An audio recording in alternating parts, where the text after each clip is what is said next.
Assalamualaikum warahmatullahi wabarakatuh. Nama saya Siti Haifat binti Abdul Hamid, nombor matrik C17A0408. Hari ini saya ingin membentangkan tesis yang bertajuk kajian motif ukiran kayu ke atas beg kayu dengan mengaplikasikan motif flora ke atas karya.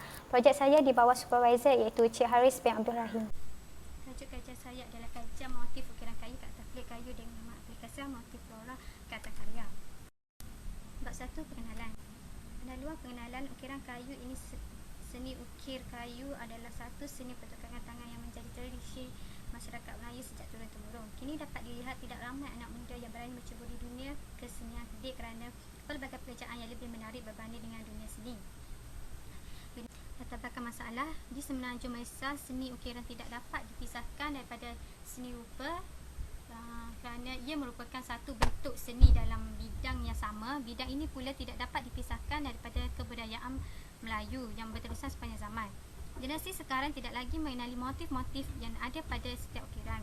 Kebanyakan generasi sekarang memilih bidang seni yang moden berbanding seni ukiran. Hal ini menyebabkan warisan yang dipetahkan oleh nenek moyang kita akan pupus kelak. Rumusan masalah. Kefahaman mengenai falsafah dan motif seni ukiran kayu terhadap generasi sekarang yang tidak mengenali motif-motif yang ada pada ukiran kayu. Selain itu, ukiran kayu adalah warisan yang telah lama bertapak di tanah Melayu akan pupus jika generasi sekarang teri ilmu tersebut. Persoalan kajian, apakah perkembangan sosial budaya masyarakat Melayu mengenal pasti motif ukiran kayu? Seterusnya, hipotesi andaian. Kajian yang dibuat akan difahami oleh masyarakat luar agar mereka lebih mengerti tentang corak ukiran kayu dengan lebih mendalam. Kajian yang dibuat juga akan dapat mempertabatkan motif ukiran kayu tradisional, bukan sekadar hanya keras tangan, malah lebih daripada itu. Seterusnya adalah istilah. Terdapat dua istilah iaitu motif dan kayu. Yang pertama adalah motif. Inilah menjadi ilmu bermakna dalam kehidupan masyarakat Melayu berkait dengan hubungan manusia dengan alam, diri sendiri dan orang lain. Bagi menghasilkan ukiran motif oleh persekitaran,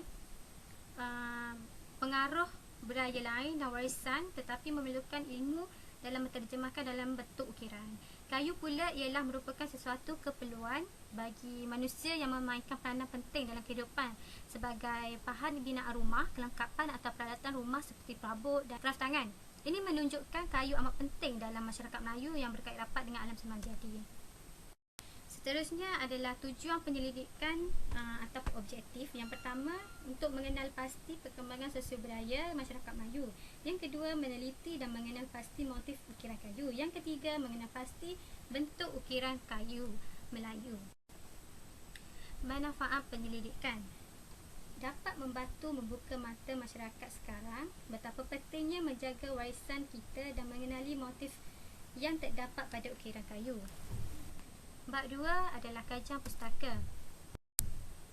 Kajian pustaka, terdapat 3 kajian pustaka iaitu sejarah motif, sejarah ukiran kayu, sejarah motif flora. Sejarah motif adalah penjelmaan sesuatu gaya dalam seni ukiran kayu Melayu pada umumnya sangat dipengaruhi oleh beberapa faktor yang berkaitan dengan cara hidup serta adat resam kepercayaan agama dalam persekitaran semula jadi, iklim dan juga topografi. Sejarah ukiran kayu iaitu kayu adalah bahan alamiah yang sangat sesuai dan baik untuk diukir untuk dijadikan struktur bangunan. Namun begitu, bahan ini juga mudah terbakar dan repuk dimakan oleh serangga jika tidak dijaga dengan baik. Yang seterusnya adalah sejarah motif flora. Dunia seni ukiran Melayu lebih banyak tertumpu kepada pengambilan motif tumbuh-tumbuhan. Biasanya tumbuh-tumbuhan menjala atau pohon-pohon yang mengeluarkan bunga menjadi pilihan utama. Motif tumbuh-tumbuhan sangat sesuai dibentuk dan digayakan ukirannya mengikut kebijaksanaan pengukir. Seterusnya, perbandingan kajian. Terdapat 2 perbandingan kajian iaitu seni ukiran kayu dan motif. Seni ukiran kayu ialah peranannya lebih menjurus kepada bentuk yang ingin menunjukkan status kepada pemiliknya sebelum memasukkan motif-motif modernisme. Ia sesuai dengan perkembangan masyarakat Melayu itu sendiri yang pada peringkat awalnya dipengaruhi oleh kepercayaan tradisi kuno atau anisme nenek moyang mereka. Yang kedua, motif. Motif merupakan gambaran visual atau yang menjadi ragam hias corak sesuatu permukaan kayu yang berfungsi untuk mengindahkan, mencantikkan dan menambahkan lagi nilai sesuatu ciptaan ukiran kayu. Motif yang menghasilkan corak yang tersendiri mempunyai pengaruh yang begitu penting kerana ianya menentukan ciri dan fungsi bahan tersebut. Seterusnya, bab 3, metodologi kajian. Pendahuluan.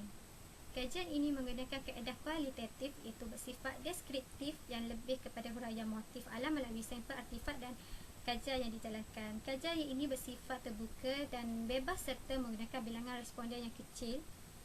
Yang terakhir, kaedah penyelidikan kajian berbentuk deskriptif juga memberi tumpuan terhadap perkara yang dikaji. Seterusnya adalah skop kajian. Skop kajian adalah saya fokus kepada motif flora ke atas ukiran, dan selain itu fokus kedua ialah pengetahuan masyarakat sekarang tentang motif-motif pada ukiran kayu dan pemikiran yang terkandung itu disampaikan dan difahami oleh masyarakat. Data. Saya menggunakan data dokumen bertulis, data buku ilmiah internet, perpustakaan dan data soal selidik. Yang pertama adalah data dokumen bertulis. Saya melayari YouTube dan internet untuk mendapat dan menyelami dunia ukiran kayu ini.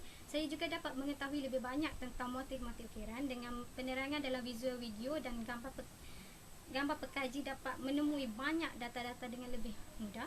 Seterusnya, data buku ilmiah. Menggunakan dokumen bertulis seperti artikel dan jurnal. Pekaji juga menggunakan buku untuk mencari maklumat. Menggunakan buku rujukan yang telah diperolehi ialah Ukiran Kayu Melayu Tradisi, ditulis oleh Abdul Halim Nasir pada tahun 2016. Seterusnya, internet. Melalui tinjauan internet juga membantu untuk mengenal pasti artikel-artikel yang ditulis oleh penyelidik sebelum ini. Seterusnya, kajian perpustakaan. Saya telah membuat rujukan dan penyelidikan di Perpustakaan Bandar Tun Razak Ceras, Kuala Lumpur untuk meneliti semua bahan mengenai tajuk yang dikaji dengan sempurna. Yang terakhir saya kaji ialah data soal selidik, mengumpul data dalam bentuk soalan yang dikemukakan dalam soalan selidik ini adalah soalan tertutup. Yang kedua, jenis soalan yang mudah untuk menganalisis dan menyenangkan responden untuk memberikan jawapan kerana dia hanya dikehendaki memilih satu dari beberapa jawapan yang diberikan. Terakhir adalah membuat diagram proses kajian. Pertama, masalah kajian. Yang kedua, persoalan kajian. Seterusnya, kajian, hipotesis adaian. Yang terakhir, tujuan objektif, metodologi yang digunakan, selain data, menganalisis, dan yang terakhir, hasil kajian. Sekian, terima kasih.